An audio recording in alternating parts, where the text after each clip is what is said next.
Let's talk about the rest of the Sacramento Kings in their 24-25 NBA season. Michael Bolton. Thanks, Josh. It's Michael Bolton here, and it's time for another episode of the Locked On Fantasy Basketball Podcast. Let's get to it. Let's get to it, indeed. You are Locked On Fantasy, your daily NBA fantasy podcast. Part of the Locked On Podcast Network, your team every day. Hello and welcome to the Locked On Fantasy Basketball Podcast, brought to you by Basketball Monster. My name is Josh Lloyd, and don't you hate pants? I'm also the lead fantasy analyst at basketballmonster.com, and thank you for making Locked On Fantasy Basketball your first listen every day. We are free and we are available on all platforms, so if you give a thumb on the video, it'd be great. If you double bang and listen to the audio and watch the video, even better. Subscribe down below. We're having a live NBA draft show as well. Not sure if we'll do both days. We didn't last year because they screwed up the second round and made it weird in terms of the timing. They're going to change that this year, so maybe we do. We'll see. But definitely at least one live show for the NBA draft that is coming up. We're here to talk the rest of the Sacramento Kings. The show earlier today, which you can find on YouTube or audio, we talked about Sabonis, LaVine, DeRozan, and the goblet of mismatches. Now we're going to talk about the younger players on this Kings Day. Still National Cheese Day, so get your hunk of cheese, your chunk of cheese, your ball of cheese. What's your favorite cheese? Soft cheese, hard cheese, blue cheese? I don't know. I like most cheese. I have a little bit of blue, not a huge amount, but I like most cheeses. Who doesn't like cheese? We're all here for a cheese-powered economy. Okay, let us get into talking about this Kings squad, and we're going to talk about one of the young players on this team. And by young, it's very relative, isn't it? Because this guy's still 27. And it's because this team is incredibly old for as bad as they are, or they're just old in general. We're talking about Malik Monk, who had, I think, his best season in the NBA. He began the season as he does every season, coming off the bench and the minutes being very frustrating. And then later on in the year, we saw him move into the starting lineup, and with Kevin Huerter moving down to the bench. And Monk really did take off in that starting lineup. And in large part, it's because, as we know, when you come off the bench, it is a lot harder to play as many minutes as when you start. It's not impossible, it's just harder. And with the way that both Mike Brown and Doug Christie ran the rotation, it was basically impossible. So Monk started playing like 34, 35 minutes a night. Monk also became the point guard for a period of time. De'Aaron Fox was traded and Monk moved into that point guard role. There were times when Fox was injured as well, where Monk was there, and he was the 77th ranked player this season. But you will notice that he was 62nd prior to the trade deadline, 107th after the trade deadline. Now, Monk did suffer an injury after the trade deadline, but also right at the end of the season, he was benched again. And I don't know what Doug Christie is going to do this team. Again, they need a million moves to make, whether they make them or not, but it is not inconceivable to think that they will go with Keon Ellis and Zach LaVine, starting with DeMar DeRozan, Keegan Murray, and Domantas Sabonis, with Monk back to a 28-minute role, which still makes him interesting as a draftable player late in drafts, but the upside of being a top 70 or even top 50 player is gone in that scenario. He averaged 32 points a game, 17 points, 2 threes, 5.5 assists. He's never going to be a defensive stalwart. None of those defensive numbers are exciting. 33% from 3 is actually a drawback. That's bad. But I believe that Malik Monk's a good shooter. I believe that 33% from 3 from Malik Monk could easily be 38% from 3. Just easy single season variance. I thought that I actually do agree with those drip and Darko deltas where it showed that he was one of the better improvers in the NBA. I did think he improved. He is smack bang in the middle of his peak. For some reason, he took a discount to come back to Sacramento, and he is there. But if they play him 29 minutes a night instead of the 32 or 32 minutes he played this season, or the 28 he plays, or whatever it is, it's going to be hard to get excited about it. They still don't actually have a point guard. They've got DeMar DeRozan who handles it, and Sabonis who handles it, and LaVine who handles it, and Keon Ellis who's a point guard who doesn't handle it. The combination of Monk, LaVine, DeRozan, Sabonis is absolutely atrocious. Defensively, none of them work together. But the only one who can even masquerade as being a point guard or a lead guard is Monk. LaVine can sort of do it, but not really. So they remain in a roster construction nightmare. And I do fear, which is what we saw in the play-in game at the very end of the season, that Monk just goes back to the bench.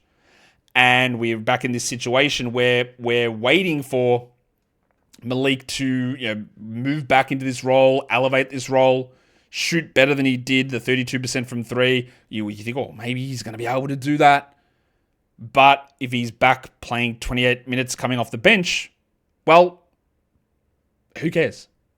The thing, though, there with that is if LaVine is hurt, DeRozan is hurt, Ellis is hurt, Monk should immediately go and play 33 minutes a night. There's not really a question about that. Last season, he played 25 minutes a game in his bench games. That's some of the least encouraging things you could hear. Like, they're bad numbers. 13 points a game, 3.5 assists. As a starter, 6.5 assists, 19 points, 35 minutes. It's a huge discrepancy. And how Doug Christie, and more importantly, I think, in the immediate portion of this is what the front office does and what indications we get, it's going to determine a lot about where we are. Again, he is entering his prime. He is right there now. If they should, honestly, like, there is arguments to be made. They're probably not good ones. But I would listen to an argument if said, you know what, I think actually Malik Monk's a better player than Zach LaVine. I would listen to that argument. I don't think I believe that. But I would listen to the argument. Could Malik Monk be a better player for winning games than DeMar DeRozan? At times, I would say yes. But other times, I would say no. He's a lot smaller also. So there are concerns with where Monk fits. I'm not going to write him off, and I still think he will be a draftable player. And as we know, we're talking chaos central here with the Kings. Anything could shake loose at any point. And if somebody else is traded, or if he is traded, or if LaVine is moved on, or DeRozan's gone, or Ellis is out, or whatever they do, and he moves into 35 minutes a night, you're looking at a top 50 player who might get you 6.5 to 7 assists with 18, 19 points, 3.5 threes. Be excellent from the free throw line. Maybe sneak a steal in there again. And that's really useful. I thought it was a very impressive season. I thought he handled the bench role, starter role, shooting guard, point guard role, lead guard role, all of that variance and changingness of his role. Multiple coaches, I thought he handled it incredibly well. And there's got to be a level of frustration from him that, like, hey, I go and do this and I play these minutes and I do it well. And then you decide that I'm the guy who, again, you could easily make the argument that he played better than LaVine and DeRozan for stretches of time last season, but I'm the one who suffers and loses my minutes. That's where you do worry about some of that stuff in terms of his production, because like he had that situation, like he missed a couple of games, and then when he came back on the 27th of March, he played 17, then 23, 29, 35, 23, 20, all coming off the bench, and then he suffered a calf injury with 4 games to go, and he was out and didn't play after that. But his minutes all dropped, because prior to the injury, or prior to those 3 games he had off at the end of March, he played 34, 40, 36, 42 minutes, 32 and 30 as starter. There were plenty of 40-minute games from him. They were leaning on him a lot. And it's all really going to come down to what does this roster construction look like through the offseason. We're going to come back and we're going to talk about, realistically, the only sort of solid blue chip young player on this team. And even then I have my doubts, Keegan Murray. Today's episode, though, is brought to you by BetterHelp. Men's mental health is something that, again, I know my audience. We are 98, 99% male on this show. Shout out to the women who are watching the show. But men are the majority of people out here watching this show, and men's mental health can often be under-discussed or even ridiculed. Stop being soft. Pick it up, mate. Just be a man. Which, again, there's been so much conditioning that's led people to feel that way or act that way. But men's mental health is a real problem. Every year, there are 6 million men in the US that experience depression, and many of them go undiagnosed. But talking to somebody, whether it's a friend or a loved one or a therapist, can make a huge difference. It's not just for situations that are bad. Hey, I lost my best friend. That's a crisis, right? Or it could be just like, you know what? I just don't feel good. Developing coping skills to deal with the big moments is part of where therapy can come in. And BetterHelp is the largest online therapy provider in the world. BetterHelp can provide access to mental health professionals with a diverse variety of experience. So talk it out with BetterHelp. You can get 10% off your first month at betterhelp.com/lockedonnba. BetterHelp, HELP.com/lockedonnba. All right, we are here talking Sacramento Kings. We're talking the younger brigade, the under 28s. Now we're actually going to talk about a young player, not a pseudo-young player like Malik Monk. We're going to get into talking now about Keegan Murray, the number 4 overall pick in the draft from a few years ago, which admittedly, I did not like them picking him there. I did not like Keegan Murray as a prospect coming out of the draft for a number of reasons. I didn't like the fact that his numbers were gigantic when he became an upperclassman. I did not like the fact that he was as old as he was when he was drafted. And there were just parts of his game where I just didn't think would translate. And I would say, I don't know how to phrase this exactly. I don't know that I've been proven right or wrong on my dislike of that pick at number 4 of Keegan Murray. But I will say this, is that the season that Jaden Ivey was starting to have last season, like basically the ages of where Ivey was last season was the year of Keegan Murray's rookie year. He is already 25, Keegan. And some of this is team and context dependent. He's on a team where he's never asked to do anything to ramp up his offensive usage. Never. He doesn't get that chance because they bring in other players around him and expect that they are a win-now team or whatever they think they are, and they just need bit players and bit pieces around to fill in amongst these stars who are never going to take them anywhere. And I think it's actually harmed what Murray might become. Now, again, I begin lower on Murray than others were. So while I can say I think it may have harmed where he came, where he could go, I don't think his ceiling was as high as others thought. But he went in year 3, the year when top 5 picks, high-level prospects break out. He dropped to under 15% usage. He averaged 12 points a game. His shooting, which was really, really strong as a rookie, has been mid. It's been below average for 2 years in a row. And had his worst season shooting 34% from 3. He's a pretty good defender, but 8th percentile in deflections. He averaged 0.8 steals. He doesn't pass. He's not a super strong rebounder. He was the 111th ranked player this season, and pre and post deadline about the same. He played big minutes, 34 minutes a game. But he stands around and does nothing. Is some of that on him? Yes. Is some of it on the other players? Yes. Is a lot of it on the coaches and the general manager? Yes. And you look at the Darko Delta and the drip Delta, 21st percentile, one of the biggest decliners in the league, and I actually think that's fair. I don't think he took any steps forward. I don't know what part of Keegan Murray's game improved this season. Now, there might be someone who's a Kings fan again who's going to say, you're just a hater. Wait, it's all about he doesn't get the opportunity. The thing that I say is, yeah, he hasn't got the opportunity, but if you are an elite level prospect, you just take the opportunity. You become so good that they don't think we need DeMar DeRozan. Now, no, it's the Kings, and much like the Bulls, idiocy follows. But if you are going to turn into that player, at some point, you just have to take it. 3 years in, you have to be like, no, this is how good I am. It is undeniable. Get these other guys out of the way. And the opposite happened. He does nothing. He doesn't defend at an incredibly high level. He's not a defensive playmaker. He's not this rim deterrent guy. He's not a lockdown guy. He's a good defender. He's not an elite OG Anunoby lockdown guy. He's not a knockdown shooter anymore. What on earth is he? As I drop my headphones on the ground. I don't know what he is. And even though he's played 3 seasons in the NBA only, and this is going to be year 4, he's 25. Or he's going to be 25 very soon. All right? Plenty of players heading into year 4 in the NBA at 21 or 22. So he's a long way behind them. In terms of, he's a long way ahead of them, actually, in terms of where you are in the NBA development scale. And if you had a guy picked at number 4, who you took at 19, 6 years in, had 14 usage with 12 points and saw their shooting decline like this, you'd be writing them off.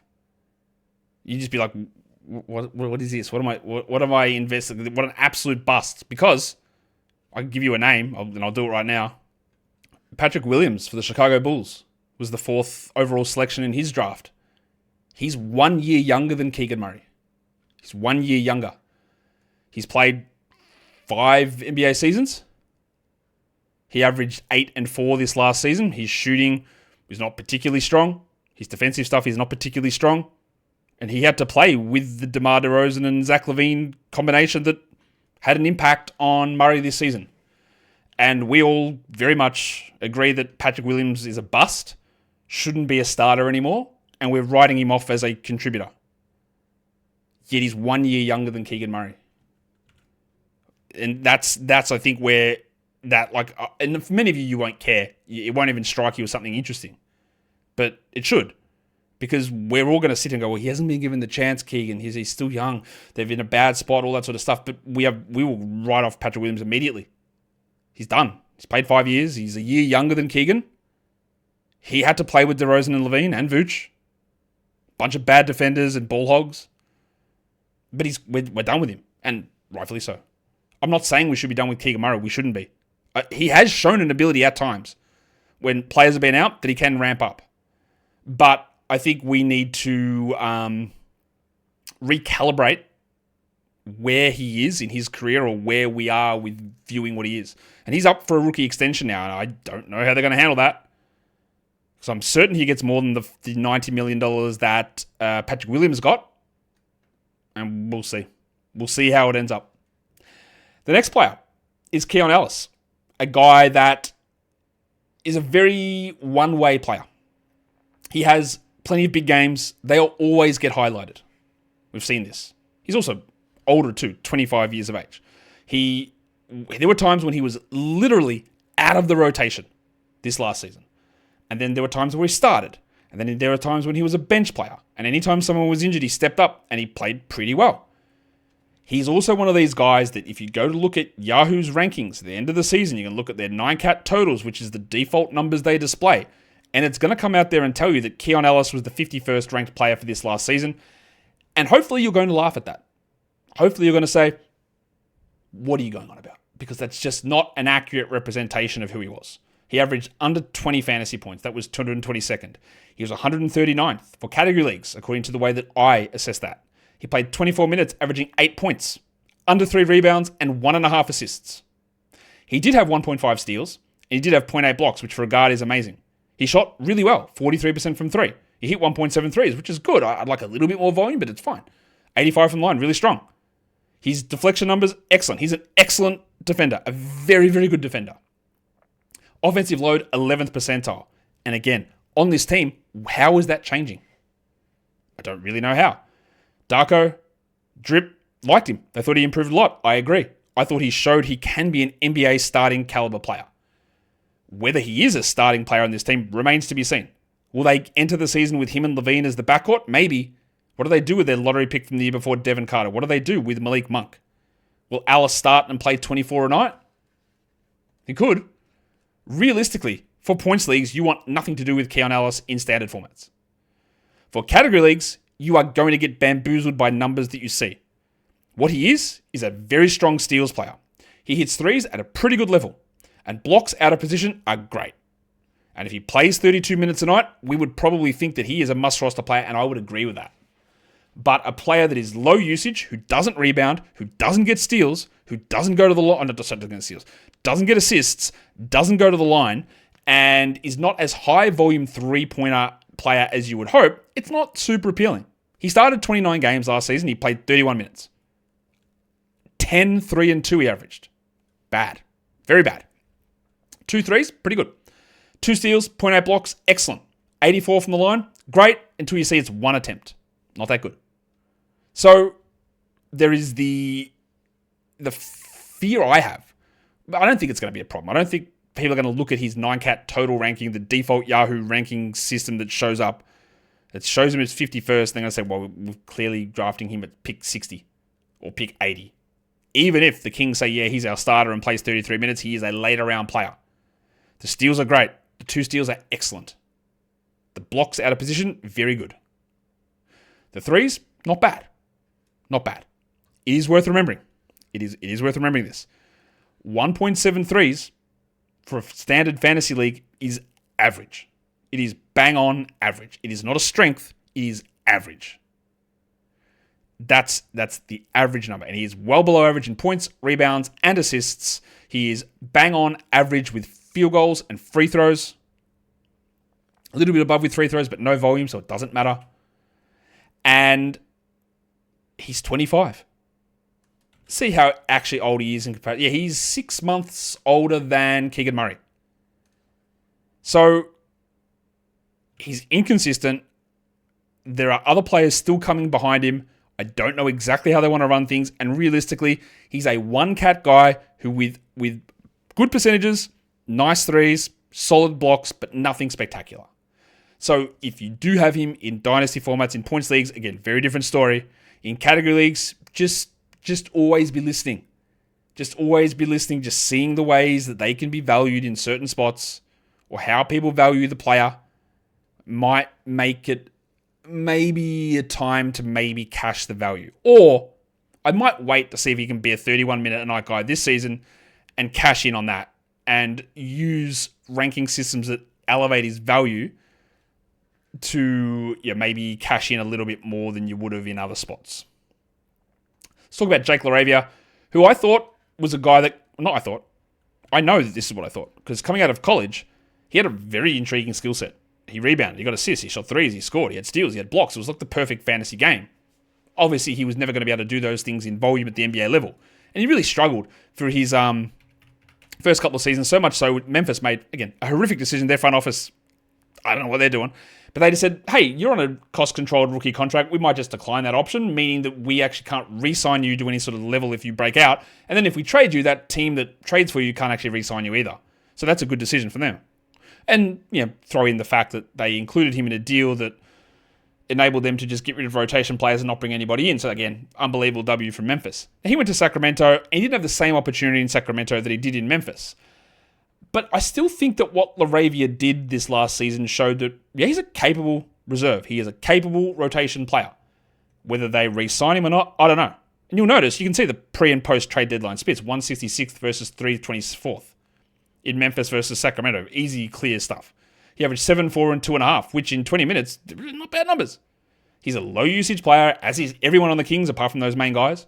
He shot 42 from 3, which I don't really buy. Not a good free throw shooter. Thought he improved quite a bit, although Darko doesn't, which is interesting. I thought he improved a lot. Thought defensively he was much better. Thought he was better getting steals and blocks than he has in the past. He's a guy that you can ramp up usage a little bit. You can put the ball in his hands occasionally. I just thought we finally started to see the stuff from LaRavia that we'd seen at college.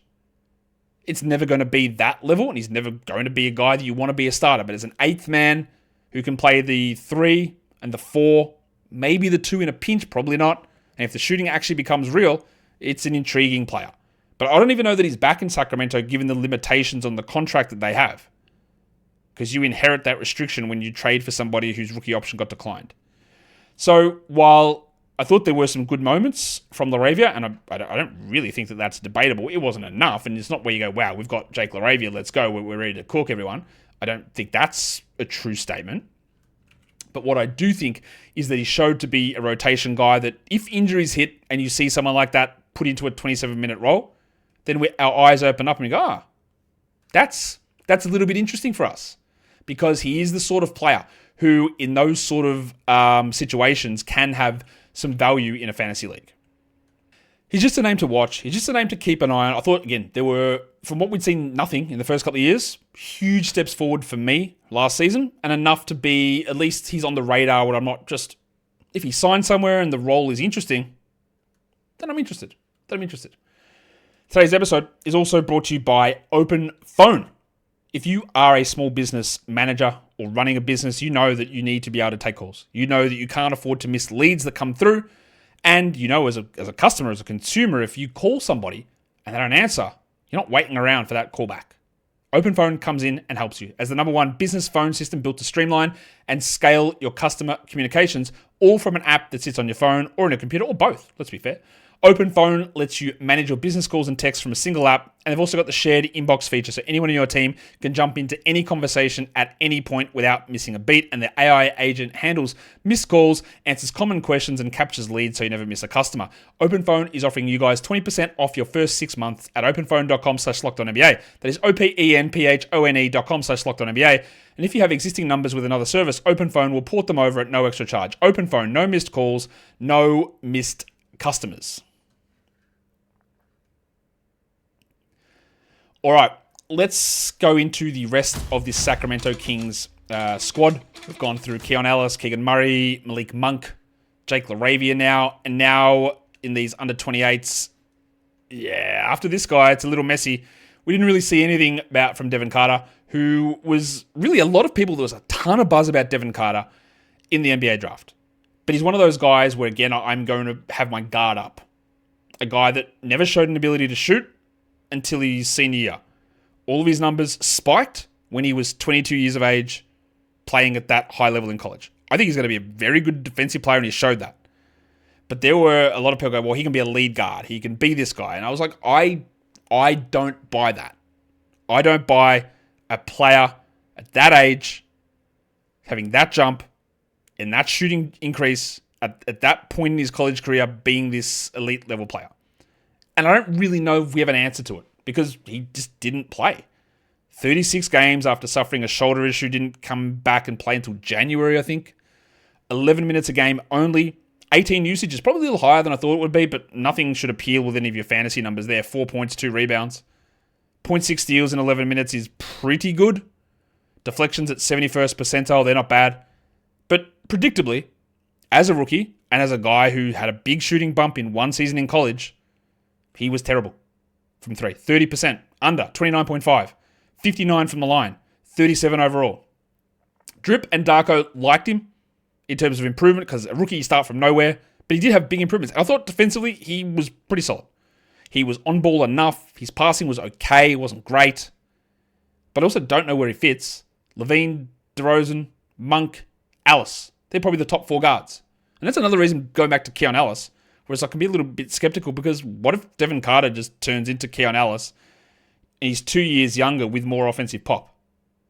You drafted Keon Ellis in the lottery. I mean, they didn't draft actual Keon Ellis. He was unsigned, but they drafted the Keon Ellis replacement in Devin Carter.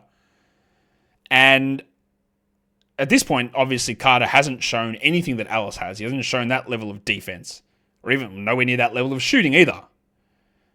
But where does he fit? Where does he get minutes? Now, I expect he's going to take a sizable leap forward next season, Carter, because he missed all of preseason. He missed the beginning of his NBA season, and it just takes time. NBA ready for older prospects usually just isn't a real thing. It's not a real thing. So Carter is behind the 8 ball by a long way. So he's going to be in the Keegan Murrays, where he's in year 4 and he's 25 or 26, and you go, well, what are we getting here? And there's no real spot for him. I just think we're going to get another season, and unless there are injuries or trades that clear stuff out, I'm not really sure where Devin Carter plays on this team. Now, for dynasty purposes, he translates not bad. Some threes, some steals. I don't think that the passing numbers or even the rebounding numbers from college are necessarily going to translate over at the same rate. They obviously didn't here. And we've got a long way to go to be able to even consider Devin Carter a reliable rotation player. I think that at the very least, he becomes that. He becomes a reliable rotation player. But I'm not going to hold my breath on that. If you want an encouraging sign from Carter, he only played 5 games in the G League, but he attempted 10 threes per game. And he hit 3.8 of them. And he was 73 from the line, and he averaged 9 rebounds and 5 assists, which is very similar to his college numbers. 2 steals and 1.2 blocks. Amazing. And if he can actually ramp that statistical profile up into the NBA, then he is a better player than Keon Ellis. He's a better player than Malik Monk, long term. It's a long way to go, though. To do that in 5 games in the G League versus being able to do that in the NBA, be a rebounding, passing, defensive, shooting point guard, that's elite. I don't think that it can come at the NBA level, but it did happen in the G League. And it did happen in Providence. But it didn't at the first half of his college career, which again is some of the concern. And now let's just run through names, because Markelle Fultz was on this team. I know people thought it was egregious that Fultz wasn't signed anywhere after his last season in Orlando. He was sitting around forever without being signed. He came into Sacramento, he played 9 minutes a game for 21 games, and honestly just didn't do anything that should get anyone excited. He did shoot 50% from 3, but that's not real at all. Honestly, he played 21 games. He averaged 0.2 threes. What did he attempt? Like 4 threes and hit 2 of them? There's just no numbers here. And I do worry that the shoulder / multiple knee injuries have cooked him, unfortunately. He's 27. He's the same age as Malik Monk. He was very easily the consensus number 1 pick in his draft. He was rightfully so, because that's how good he was. Now, of course, we wouldn't do that now because Jason Tatum in that draft exists. But it was actually, like, to have him number 1, looking back at everything that he did, he was amazing. And then an injury, whether you blame the Sixers or not, I don't know. Every other thing that came with it cooked him. And don't be shocked if he's not on a team again next season, because we saw the opportunity. He had the chance. No one signed him, and maybe they should have, but they didn't, and he didn't blow anybody away in the time that he got to convince me that he's going to be back again. I think he probably should be, but I don't know that he will be. Isaac Jones got some minutes in the middle part of the season before Valanciunas arrived. He's a big man who I actually thought played better than someone like Alex Len, and at times played better than Trey Lyles. Not always, but he ended up with 40 games, 8 minutes a night. He's a big man. He is on the older side of things as a rookie. Averaged 3 points with 0.2 blocks, shot 65 from the field. Shot 38 from 3, which is encouraging, but again, this is very low sample stuff. This is, again, this roster. Look at these names I'm going to go through at the back end here. We already did it with Doug McDermott and Jay Crowder, and now it's Markelle Fultz and Isaac Jones. They never play because they just let on their top 7 or 8 guys at a huge level. So Jones, I think they might bring him back. He's got that $2 million team option, but also shouldn't be a priority. And what did we see from him that should make us feel good about it? Not much.